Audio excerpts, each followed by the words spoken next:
Sports for Real with Coach Hall. There's been some interesting developments lately on the Michael Irvin case against Marriott. I told you when the judge forced Marriott to turn those tapes over and identify the accuser that things were happening at an accelerated rate. I thought that Marriott would initially try to settle. Well, they're not trying to settle, but they are trying to get the case dismissed. They have several grounds they want to get the case dismissed over. First off, they're saying what Irvin is charging is not relevant in the case.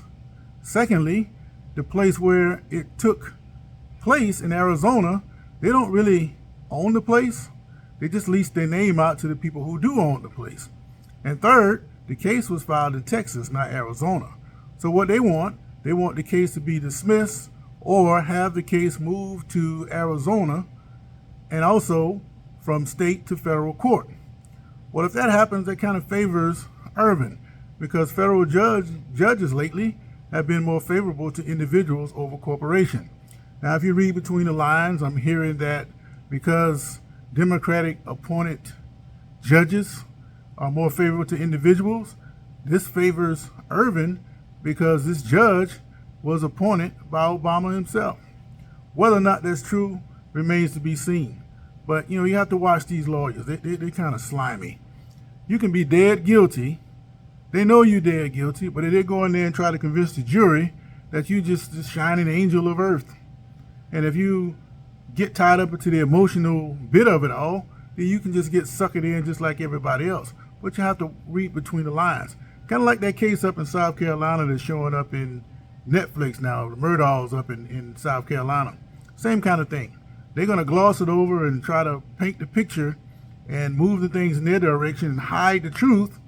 And people, they're going to take sides based on their own individual feelings, neglecting the main issue all along.